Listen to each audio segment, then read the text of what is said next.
Hello ladies and gentlemen, I am Screen Scene Guru, and tonight I'll be discussing Star Trek and how it has turned 59 years old. Really exciting developments with the stories. I'm also going to be doing a bit of physical media reviews, so stay tuned to check out all of that. Starting off, my brother just got back from a trip to Portland and he got me a book, which is really exciting to see. I do want to show it off in the video, so big props to my brother.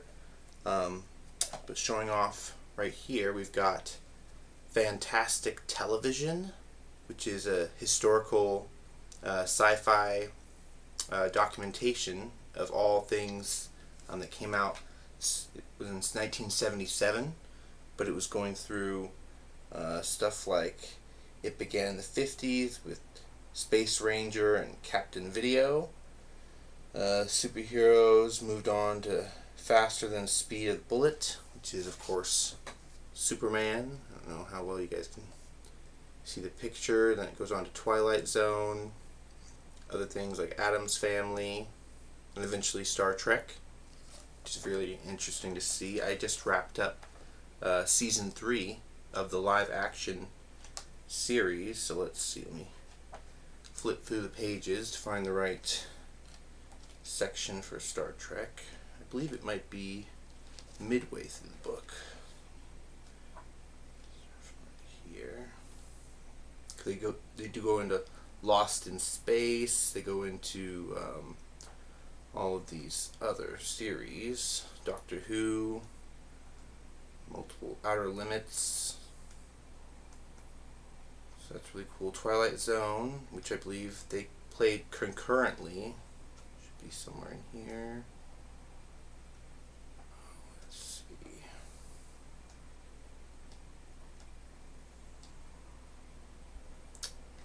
Not seeing it. Superman, Adventures of Superman, which is pretty good. Find the right page. Ah, here it is. Okay. Star Trek. Got the index of episodes, but let's show off. It talks in the book, black and white, but still really interesting, about the creation of the series and how the pilot episode was having to be reshot. Of course, I've talked about this in my YouTube videos before. Very interesting that canceled by NBC in 1969, after only 3 seasons, Star Trek returned, still flourished on social stations across the nation. Trekkies continued to gather at conventions, to circulate newsletters, and to hold art expeditions and mirage parties, which is really fun to see that they still go on today. That's like Comic-Con. So these events that they kept on having revitalized the series into movies. So that's really fascinating to see. Let's see, going on. So yeah, the Trekkies continued their parties in societies include Nielsen Rockefeller. So he was a big time supporter of the Trekkies. Then the governor of New York, writer Isaac Asimov, who it was only TV show watched in 1976, all arguing that the Trekkies present Gerald Ford named the United States new space shuttle, our first reusable orbital shuttle, the Enterprise. So we started using an actual series, sci-fi ship in real space missions. So that was really cool in 1976. So that's awesome.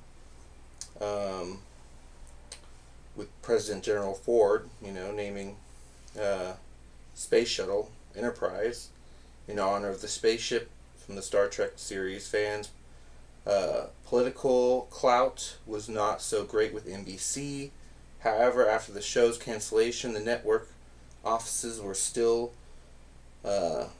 delighted, with over 1 million letters threatening carjackings and other types of, different things on different actors if they weren't going to come back to the set. So that was very interesting.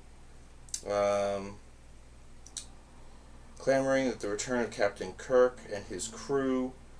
One look at the marketplace 8 years later shows Star Trek is good business. Bookstores are still selling novelizations of episodes as well as more serious forms, tomes propping the series development and so basically the distribution of all the different rights, and the fan base grew because more stuff was being bought, like comic books. So that showed the studio that there was more life in this franchise. So that's really cool. Probing the series' development and significance, as well as maps, constellations, galaxies visited by Starfleet. You can purchase Star Trek model kits, lollipops, bubblegum cards, walkie-talkies, dolls, Spock's ears, phasers. So yeah, they go into all the merchandise, which is really cool. Trains to the Stars. So they're talking about all the different books. Producer Gene Roddenberry tried to sell NBC an idea as old as Jules Verne's grandfather, a spaceship exploring the galaxy to enhance man's knowledge and to make contact with extraterrestrial life forms. This plot scheme had worn thin, reel upon reel of a celluloid. The show closely resembles Forbidden Planet, a 1959 MGM space thriller. Star Trek, however, was television's first adult science fiction series. So that's really cool to go into, given that it's now turned 59 years old. I'll go into the next page, which shows the original crew, and of course even Captain Pike, the first captain down here. They give an homage to him, which I like that very much. We've seen over the years they've kind of gotten into an Ouroboros or a sort of time loop with the storytelling of Star Trek, because they keep on wanting to go back to Kirk, McCoy, and Spock. Of course, those were some of the best years of the era. Showing off the starship, the crew, exploring, the episodes, whatnot. They do have an episode index, so this is kind of like an old TV guide, which is really cool as well, giving you more, behind the scenes, the storytelling, which is fantastic. So we'll definitely go into this and review some more pages. Try to make sure it doesn't get so bent with these corners. It is an old book. It is signed at the front like it was supposed to be a gift, but my brother bought it at a used bookstore, so that's really cool. It shows off a little bit of the merchandise they had at the time: lunch boxes, t-shirts, comic books, dolls. So they knew, just like Star Wars was a thing at Fox Studio. At first they knew George Lucas had heavily inspired his project based off of Flash Gordon and other things, and they thought Star Wars, well, perhaps this franchise won't work with A New Hope. And it wasn't until Empire Strikes Back, when Lucas had already acquired the rights to the franchise, toys, and distribution rights to the merchandise, the studio realized, oh, there is money here, let's team up with George Lucas again to make more films. And that, of course, led to him becoming infamous in the studio, and with Mattel and other toy companies. So going into this, here it shows off an episode index, which goes into just episode titles, which is pretty cool to know just off the hand. But I do want to go into season 3, so let me see. to believe this was the third season. Let's see where it starts off. Oh, right here. Okay, so the third season was in 1968 to 1969. So that was, decent. They were shooting a lot of series back then, like, of course, the Twilight Zone had begun filming. Later on, they would work on the Adam West Batman TV series and other things, infamous television growing up back in the day. But starting off, we've got the first episode, Spock's Brain. A beautiful and mysterious woman materializes aboard the Enterprise and kidnaps Spock's brain, which was a very interesting episode. They end up going to a planet where this whole underground civilization requires AI to tell them what to do, but the AI is basically assisted by a living artificial mind, and theirs is dying. It only lasts for 10,000 years, and of course, this chick beamed aboard the ship and found the most intelligent being, which was Spock. Very fascinating stuff. Going into episode 2, we've got the Enterprise Incident. Kirk and Spock disguise themselves as Romulans in order to steal a cloaking device. So a really cool episode there. We can see some of the first real mock-up surgical new technologies they use to blend in with alien societies, with Kirk changing into a Romulan. They do kind of do this premise up in the newest season of Strange New Worlds, which I'll discuss in a moment. Going into episode, let's see, that was the second one, right? Yeah, that was episode 2, Enterprise Incident. Then we've got the Paradise Syndrome. Kirk, suffering from amnesia, marries a beautiful woman, an alien woman, and is obviously too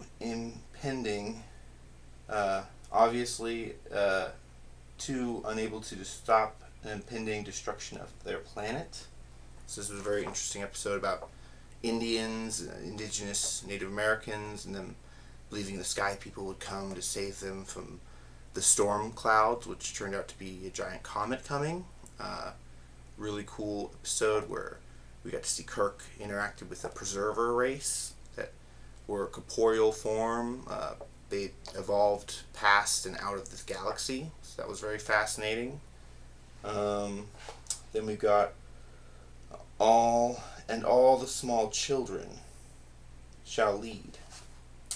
This was children under the spell of an alien villain, Garan, playing on the secret fears of the crew members in an attempt to conquer the Enterprise. So this was kind of like a ghostly figure that had killed the parents of a colony planet and then was controlling the children by showing them what they thought was real, but really it was warping their reality.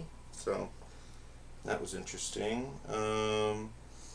There is no truth in beauty. Spock gazes on a museum and is doomed to death by madness. Unless Kirk can pursue a jealous woman to save him by performing a dangerous mind link with a Vulcan hero. So this was another really cool episode, going back into some of this Vulcan lore with Spock and his planet. We've got Spectre of the Gun. After violating milk in space, Kirk, Spock, and McCoy are trapped in a bizarre reconnaissance mission in a gunfight at an OK Corral. So this is a really cool historical episode where these aliens pit them against Billy the Kid, and a few more of these gunslingers from American out west, or American, the lawless time, which is really cool. We got Day of the Dove. Klingons and the Enterprise officers clash as a transparent monster feeds upon their hatred and grows to an alarming proportions. So this was a really fascinating episode as well. This creature came onto the ship and was absorbing hatred off of both the groups. It was changing matter into, inanimate objects were becoming weapons. They could kill each other over again, and this creature brought them back to life, healed them so they could battle once more. It evened out the crew amongst the Klingons in the ship, which was fascinating. For the world is hollow, and I have touched the sky. The queen of a hollow world, camouflaged as an asteroid, enslaves dying Dr. McCoy. So, really interesting episode here. Solo episode for Dr. McCoy, where he goes to help this supposed dying off race because they left their planet and attached themselves to an asteroid. They have a virus on their planet, it seems like, that McCoy is infected with, because they think that if their chief medical officer can cure himself, perhaps he can cure the whole world. So that's very interesting there. Then we've got the Thorian web. Okay, so we've got, with Captain Kirk trapped in hyperspace, the Enterprise is attacked by Thorlians and surrounded by a powerful web. So this was an interesting episode as well. The ships kind of look like little dart ships, but they could make this matter net that captured the Enterprise, similar to what a lot of people are speculating that Three-Eye Atlas is perhaps doing, creating a matter fish net kind of sort of a structure to take in material and not exclude other materials. A lot of people are saying it has a lot of nickel in it, which would need to be refined, which is fascinating. We got Plato's stepchildren. The Enterprise officers respond to a distress call on Platius and become slaves to creatures possessed divine telepathic powers. So this is another back historical episode that they did for Star Trek, which is really cool. Wink of an eye. We've got, for the Scholarians, one of our seconds is like an hour. Their queen, Delia, uses her speed to take over the Enterprise and choose Captain Kirk as her temporary mate. So this we get to see new dimensions of, creatures living in a faster time space than we do. To them, we're stuck in place like statues, where they're moving at a hyperspeed. And she, of course, chooses Kirk to be in this hyperspace with her. We've got the empath under the observation of powerful alien creatures, a mute girl with a gift of sensing emotions and transferring the pain, learns compassion from the reactions of Kirk, Spock, and Dr. McCoy. So this is another really interesting episode where these aliens were basically testing her to see if her empathic abilities would come out and she would choose to save, preserve another's life. And that was basically the final decision on whether or not they'd protect their whole species from a nova expanding and engulfing their planet. Really trippy stuff that Gene Roddenberry was cooking up. We've got Elan the Troyes. Let's see what we got here. Kirk falls prey to the tears of an alien woman. So this psychic woman, that once her tears fall on you, any man is enslaved to do whatever she wants. And of course this happens to Kirk and everyone's freaking out. Whom gods destroy. Gareth, a madman planning to conquer the galaxy, has two curious advantages: an explorative and the ability to alter his shape. So this is an interesting episode too. We could see some people that Kirk knew from the Academy being changed, prolonged space exposure. They took themselves as gods and took over starships and were doing weird experiments on other planets and doing other things. Let that be your last battlefield. Two aliens attempt to transform the Enterprise into a battlefield to end a 50,000-year struggle. So this is an interesting episode as well. Mark of Gideon.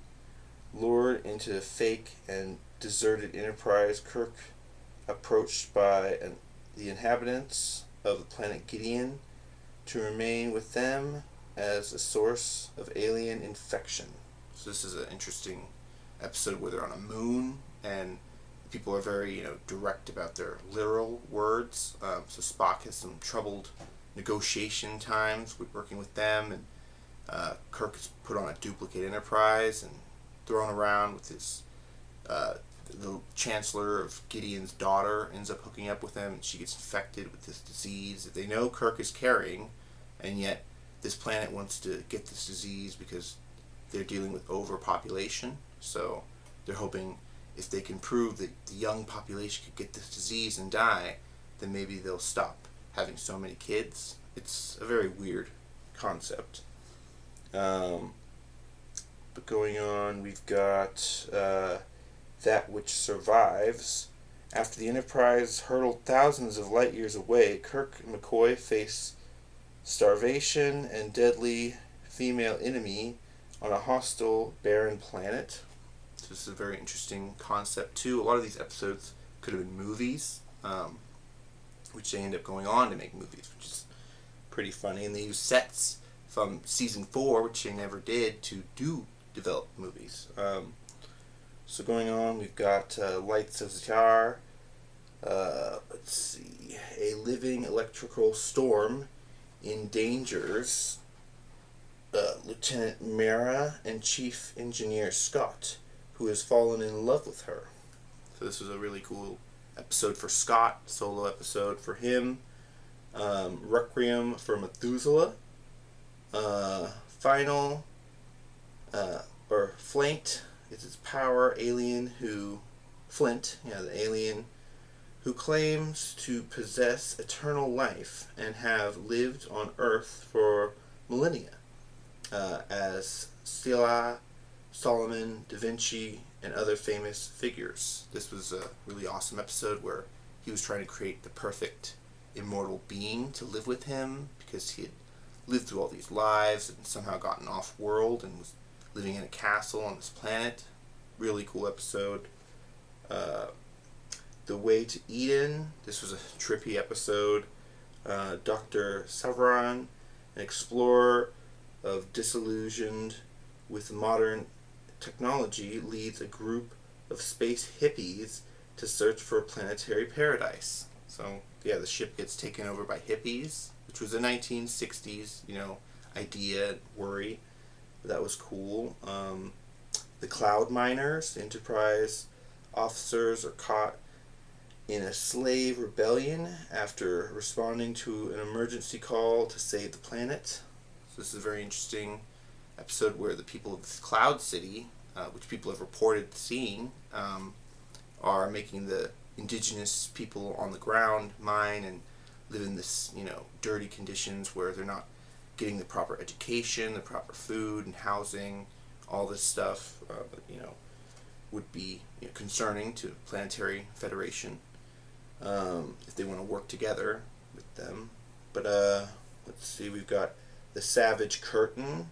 Historical figures Abraham Lincoln, Surrock, aid Captain Kirk and his team in a bizarre battle against the most evil characters in history. So this was another interesting, fascinating episode where Gene Roddenberry came up with, what if Abraham Lincoln came to fight and help with this battle of good and evil, and these creatures from another galaxy were putting us at odds as pawns in their game.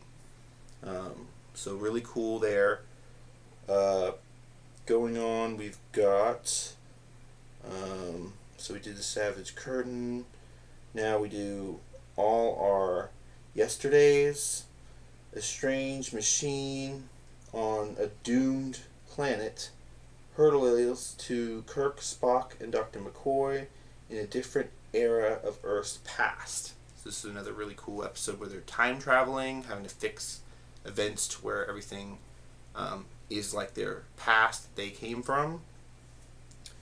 Then we've got Turnabout Intruder, a mind-body transfer imprisons the mind of Captain Kirk in the body of Dr. Janice Lester while she's taken over the Enterprise. So this is a very interesting episode about, jilted lovers, I guess, and wanting them to swap bodies with Kirk and have command of an Enterprise ship, which was very interesting. Kirk did get around a lot, and that was a cross he had to bear, having a lot of angry women at him. And we got to see in this episode how far they would take their anger. But yeah, that was the section for Star Trek, season 3, and they've got all kinds of other shows, guys, which I'd like to go into, like Space 1999. I know that's been talked about a lot. I do need to catch that original series. Other things, let's see, we've got American television, which was, Addams Family, a lot of Hitchcock, different things like that, which were classic. They are currently doing Wednesday season 2. Part 2 has dropped on Netflix. It's a bit of my movie television coverage for modern era. Let's see what all this had in the back. A lot of great pictures, which is cool.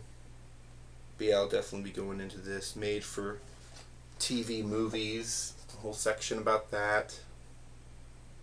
So I'm really thankful for my brother checking this out and being able to get me this used book from a used bookstore. Again, it's titled Fantastic Television, A Pictorial History of Sci-Fi and the Unusual and the Fantastic, from Captain Video to Star Trek Phenomenon and Beyond, by Gary Gurney and Paul H. Schumann.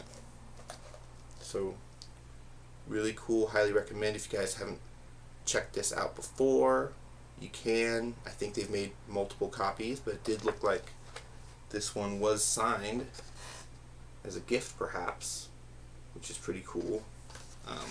But I'll definitely add that to my collection. Real quick, I do want to go into some physical media, so let's turn to this shelf real quick. We'll grab this. Checking out the tidal weight that I've gotten. I recently picked that up at Walmart. I'm not sure how well the shot you guys can get of it. But going into some discs, I do have the Steelbook box set, the original series. And I've shown off the first 2 seasons before, so just do a quick show off of season 3 Steelbook, so you guys can get a cool look at that. All the episodes were great. Slides right into the box. Red, blue, yellow for the original series. Crazy to think it is 59 years old.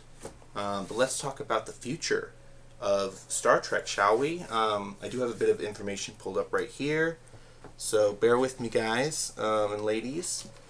So let's go into this. We've got Star Trek Strange New Worlds is currently streaming its 3rd season, which I believe it's about to wrap its 3rd season. It is a spin-off of the Discovery universe, Star Trek Discovery television series, which is pretty cool. I liked it when it was on. I know a lot of people were very angry with the storytelling and the women being in control of, the arcs and other things that were very weird and stupid, I feel like, to be upset about. But, the audience is going to be complaining about something. But this Star Trek Strange New Worlds, I had really high hopes for it. I watched season 1. I've got the Steelbook, which I can actually show off. Okay, I'm back. And we've got the Intercontinental Championship belt, guys. I recently picked this up at Walmart, which was really cool they had some. But check out, getting back to Star Trek, this was the Season 1 Steelbook for the Strange New Worlds. I was really excited for it, and Paramount Plus was, new a couple years ago, and the great promise of, a brand new series that was going to be based around Captain Kirk, which we never really got to see much of him because his canceled pilot episode that was later re-released. But going into Season 3, let's check out real quick the episode guide. So they've got 10 episodes out. So yeah, I think they might be wrapped for the season. Let me go to Season 2. Yep, Season 2, it looks like they had 10. And then Season 1. Yep, they had 10 as well. So I believe Season 3 is wrapped for Strange New Worlds. So that's great. I'll definitely start binging that to let you guys know what I think of the series. I have started Season 2, but I think I've fallen asleep several times on some of the episodes, whether that's, the creative storytelling or just me. I stayed awake for all the original Trek episodes for the most part because they really kept me involved and in the story.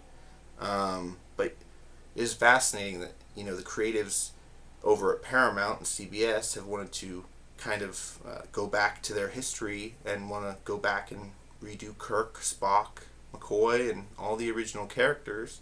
I enjoyed the Chris Pine films with Zachary Quinto, and of course the nods and Easter eggs to what they would later become, the original series and beyond.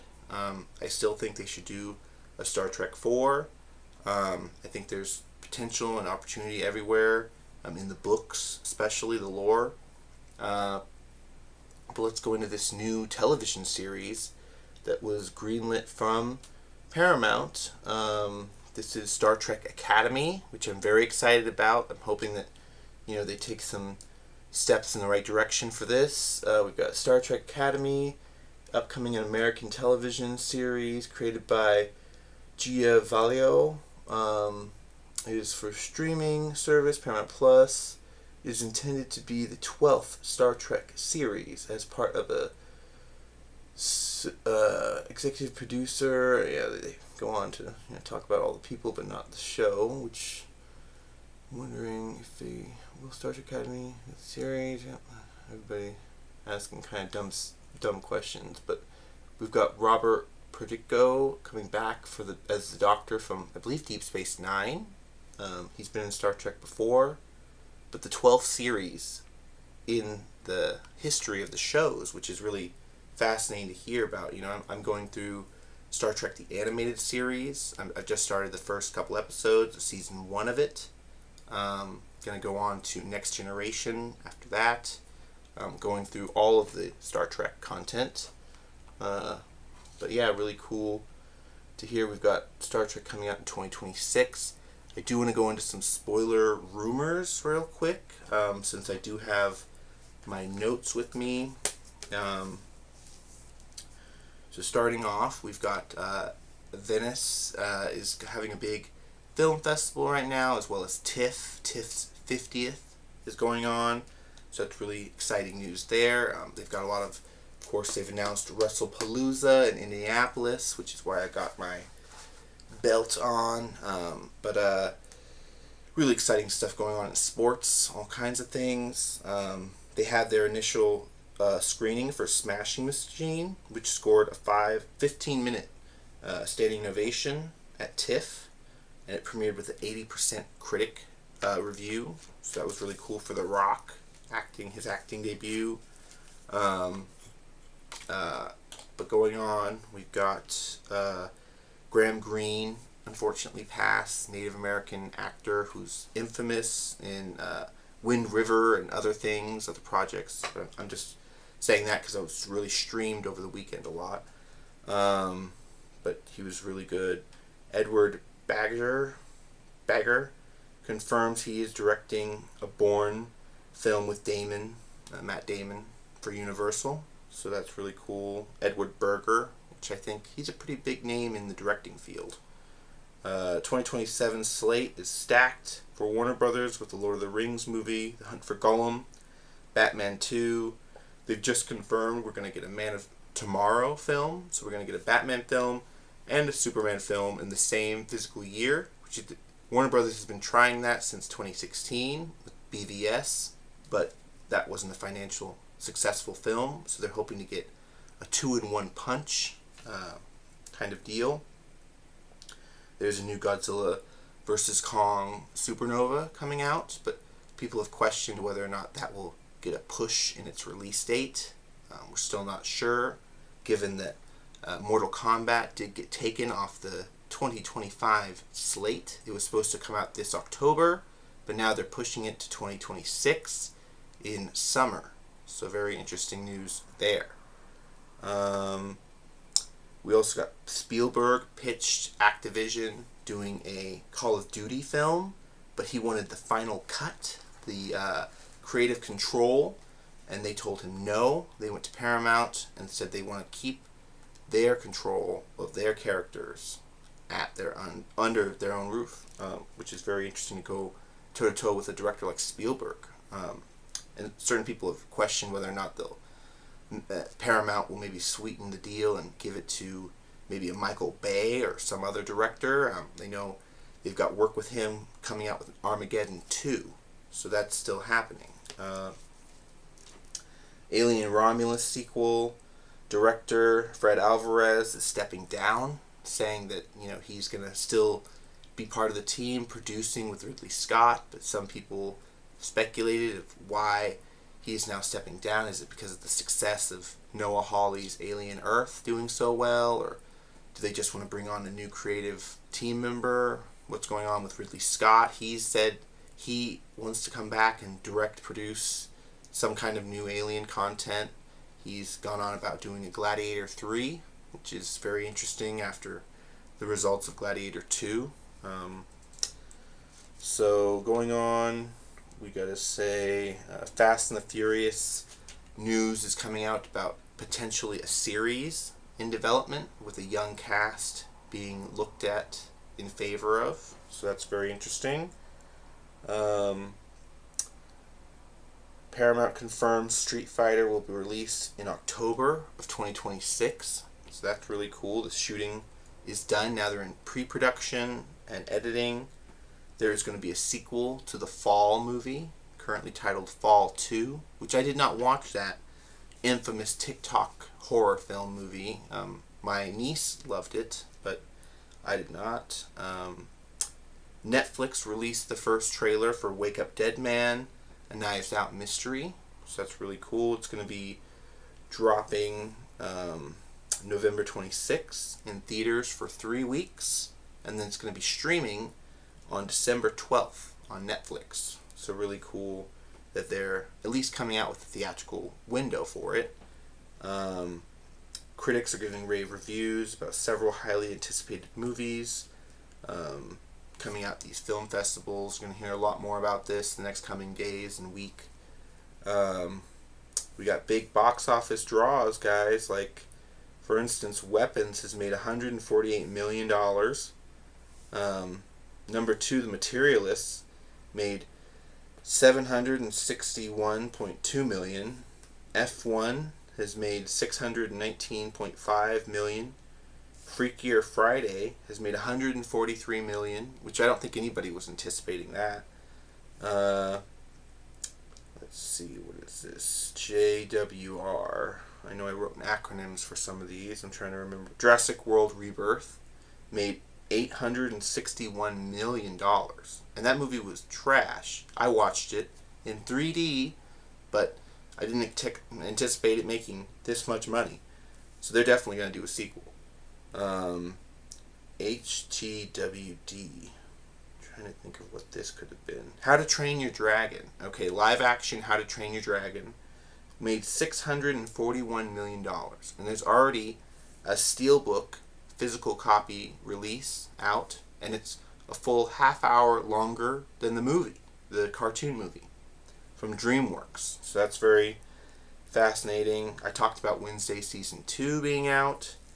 Um, and then, of course, Conjuring 4, which is currently playing in theaters. I have plans to go see it with my folks, my crew, my team, my tribe, if you will.